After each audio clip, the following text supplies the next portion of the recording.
Thoko ya ngari cia kuhuthira mwaki wa thitima ironeka guthie na mbere na kwandanduka muoroto-ini wa gutigirira bururi wa Kenya ni wanyihia uthukangia wa maria maturigiceirie kuria sako cia ngari cia ukui wa muingi kuma mwena wa Nyahururu itacoketie ikinya ria kuhimbiria uhuthiri wa ngari ici.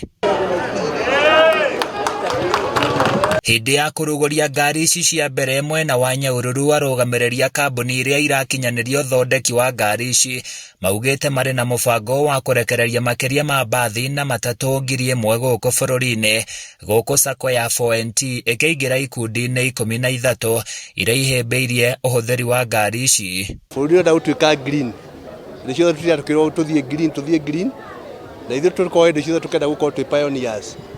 Wo ithu twenda guthie green na nikio twoire ngari ino ria twambe tugerie tuone kana igututeithia na muthenya wa muthi kia tureka ni kumiruguria nigetha yambiririe wira members itu mathi makigiaga fleet ino twagea neno gwiciria tugukuragira members itu nigetha by the end of the within 3 years tukoithia tuthiete green. What we are launching here today is our first intercity with 4NT. This vehicle will be running from here Nyahururu to Nyeri and also to Nakuru and also to Nairobi, and it's our first intercity. We've been currently concentrating on city buses where we have currently right now over 60 buses running in Nairobi, and this will be our first intercity bus.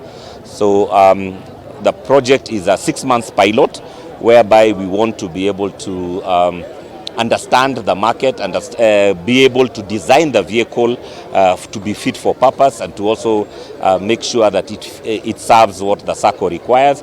Riri no ikinya rimwe ria kuhimbiria uhuthiri wa ngari citararekereria ndogo iria ikoretwo igithukangia riera na gikiro kinene hamwe na kuhuthia ngarama iria ikoretwo ikihatiriria ene ngari cia beturo na ndithuru na gutherema gwa thoko ino ni gugutema itemi nene hari gutura mieke mingi ya mawira. Our biggest pollution it comes from public transport, so from the matatu industry gives quite a lot of pollution. So if we are able to start electrifying this backbone of Kenya's public transport, it will have a very huge impact in decarbonizing transport and then also having the desired effect on climate and us meeting our national set goals for climate change. Kuria Nairobi tukiruta wira wa ngari cia thitima miaka ena no tukorwo tukiruta na bathi no ni tuwi ati matura maya ma jawa Nairobi, Nakuru, Nyahururu, Nyeri, Naivasha ngari iria ciokaga guku cietagwo Shaki na nicio twakirehe umuthi. Shaki cithondeketwo ni basigo cia thitima na nicio cikurehe maundu ma kuruguria maundu ma thitima itura riri. Mwana maguta ni magite goro andu no ukaya marakaya riu tuona kia tugwika kiega ni kwamba gukirehe kindu kingituhuriria maguta nigetha biashara no itige kanyamu. Handu-ini ya Kameme TV kuma Nyahururu kaunti-ini ya Laikipia ni njitagwo Francis Mwangi wa wira.